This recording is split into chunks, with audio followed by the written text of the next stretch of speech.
forced to fall back. Ukrainian troops have retreated to the edge of Sievierodonetsk. The city could be key to gaining control of the eastern industrial heartland. Authorities say despite the retreat, troops are not about to concede. The city of Lysychansk is also wedged between Russian forces in Luhansk. Moscow says it now controls over 90% of the province. It's one of two provinces that make up Ukraine's embattled Donbas region. Ukrainian President Volodymyr Zelensky stresses the importance of the fight for Sievierodonetsk. It is a very dreadful and difficult fighting. Perhaps it's one of the most difficult battles during this war. I am thankful to each and every one who is defending this region.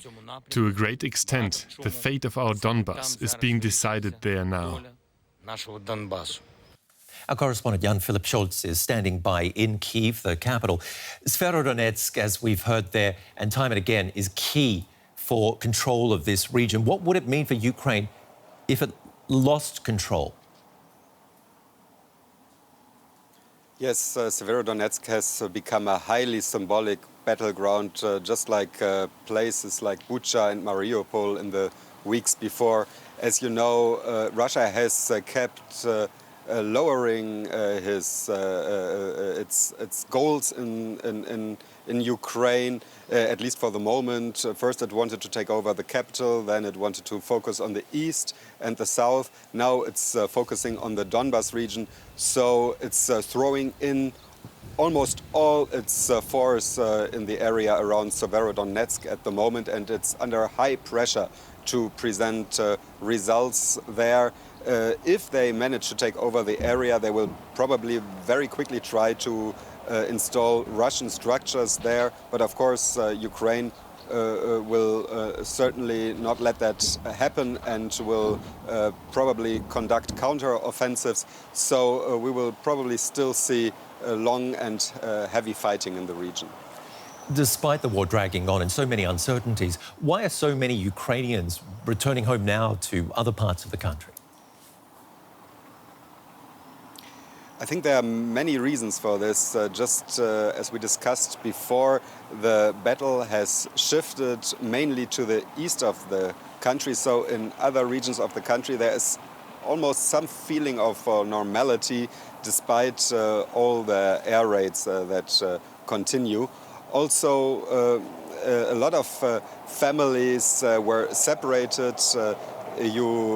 Mainly the women, the mothers and the children could go abroad, the others stayed behind. And a lot of people here have the feeling that this war could drag on for months, if not for years. Let's have a look at the report, what people from the town of Bucha have told me. Boris offers people in his town of Bucha an espresso and with it a little bit of normality. This is what his cafe looked like when he came back a few weeks ago. He said the Russians stole everything, even his sink. Nearly everything is working again now. He's just missing a few windows. I crossed like broken bridge to go to the Kiev to get coffee, to get milk, to get some cookies. After first guest come over here and they said like, oh my gosh, you're the best, you open, we need it, I miss the coffee. Next door, the block of flats is still standing, but is badly damaged, hit by several rockets or mortars. Some people are returning here too, keen to try to reunite their families and rebuild their lives. Elvira is one of them. She fled just after the war started, taking her two small children to safety in Poland. She got back home just a few days ago. Many people warned me, saying we should stay abroad for longer, but it was my decision. I just realized that this conflict, this war, could drag on for years.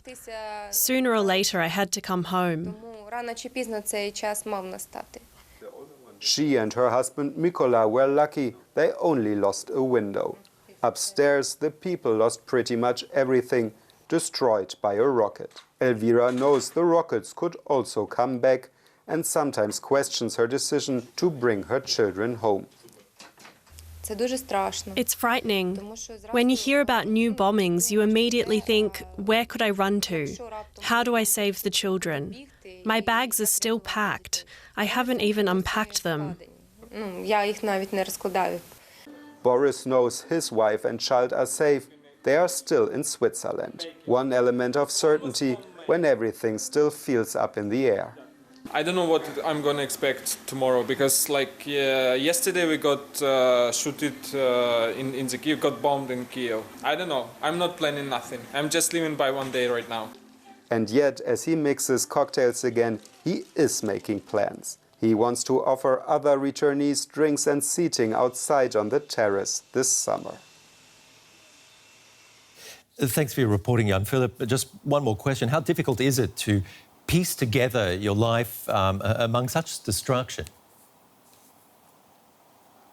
Extremely difficult. Of course, there's the very concrete fear that there could still be mines or other unexploded devices in the area, so you definitely don't want your children go out and play there.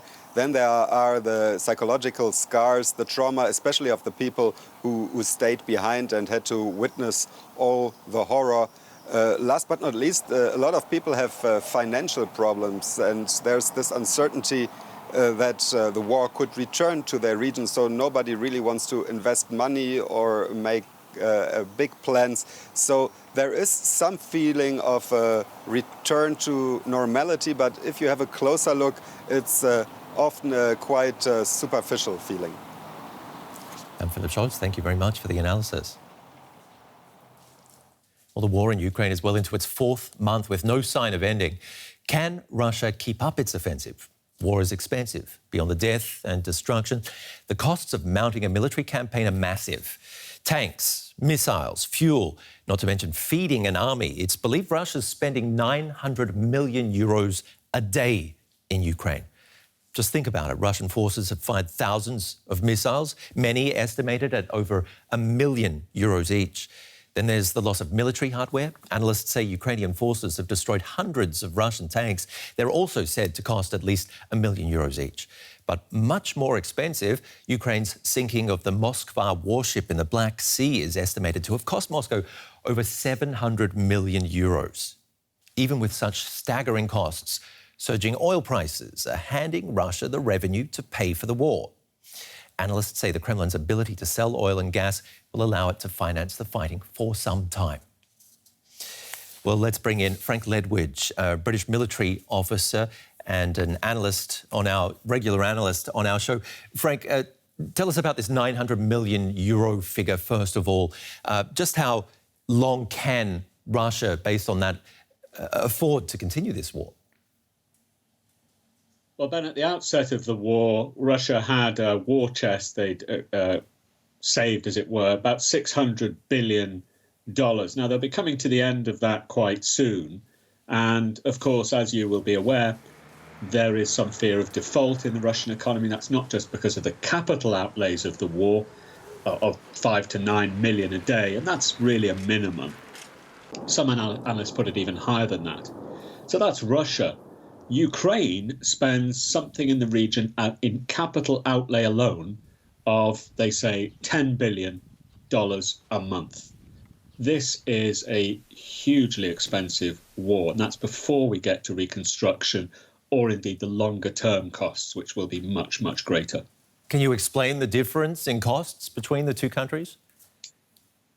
Yes, for Ukraine, we've got costs accrued so far of between $200 and $300 billion in infrastructure damage. Infrastructure damage to Russia so far is nugatory, a couple of oil refineries and some experimental centres, I think.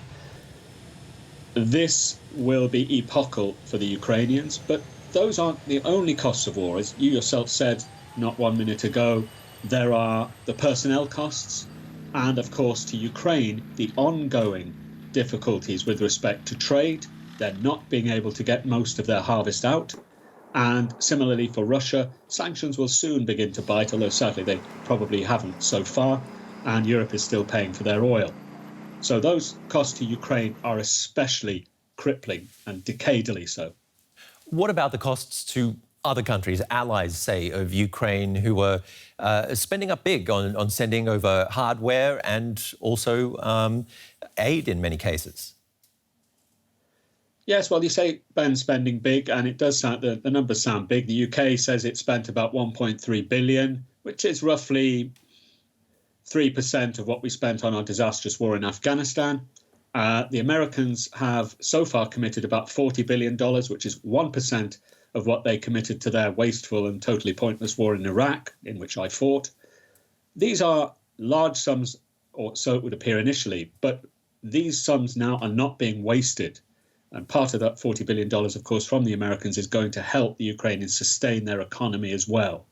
So those costs will continue. As for European countries, we're talking in the low hundreds of millions of euros, drops in the ocean in their budgets. Of course, a lot of this money is also providing jobs, supporting other economies around the world.